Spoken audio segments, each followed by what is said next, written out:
Reporting for Global Gridlock, we delve into the unlikely but increasingly noticeable partnership between Russia, U.S. religious conservatives, and African governments, united in opposition to LGBTQ+ rights. This coalition spans continents and ideologies, and it is shaping the political and social landscapes of various African nations, raising concern among advocates of human rights and democracy worldwide. Before we proceed, please like, comment, and subscribe to help us with the YouTube algorithm. As African nations face the pressure of globalized politics, the issue of gay rights has become a battleground that both Russian and U.S. conservative factions are eager to influence. Russia, with its staunchly conservative stance on LGBTQ+ issues, has found common ground with certain African countries, where homosexuality remains illegal in many regions.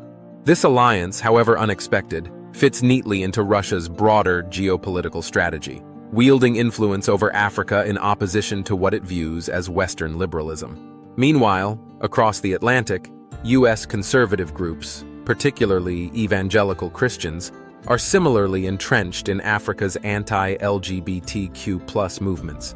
These groups have long been involved in African politics, often providing funding and political support to like-minded politicians and organizations that promote traditional Christian values, including opposition to gay rights.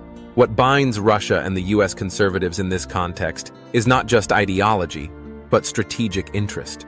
For Russia, expanding its influence in Africa, especially through shared social values, serves as a counterbalance to U.S. and European diplomatic efforts.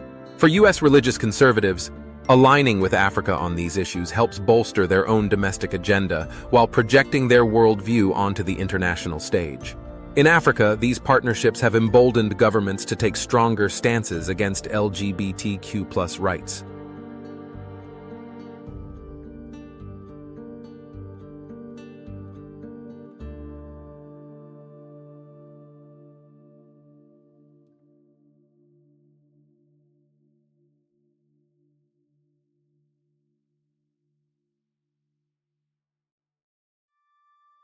Uganda, for example, has become a focal point of this movement, with its harsh anti-gay laws attracting both support and condemnation from abroad.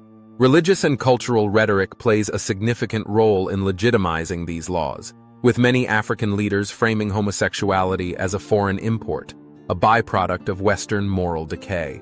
This complex web of alliances is not without its critics.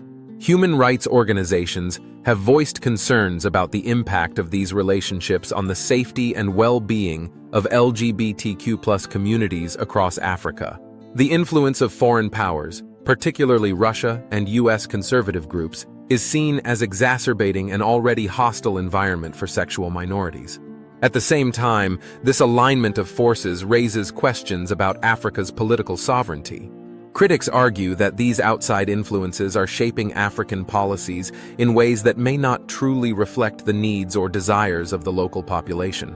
The intertwining of religion, politics, and international strategy has led to a situation where African nations are being used as chess pieces in a broader ideological struggle.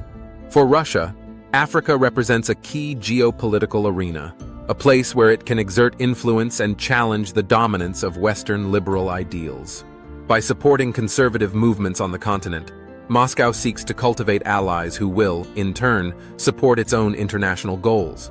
This is evident in how Russia frames its involvement in Africa, not merely as a partnership, but as a defense of traditional values against a morally corrupt West. For U.S. conservatives, Africa is both a battleground and a stage for their ideals. The export of evangelical values and conservative ideology to Africa allows these groups to maintain influence in a global context, even as their domestic power fluctuates. Through funding, political alliances, and religious outreach, these conservative forces have found fertile ground in parts of Africa, where traditional values still hold strong sway. However, this alliance is not without tension. While both Russia and U.S. conservatives share opposition to LGBTQ+ rights, their motivations differ significantly.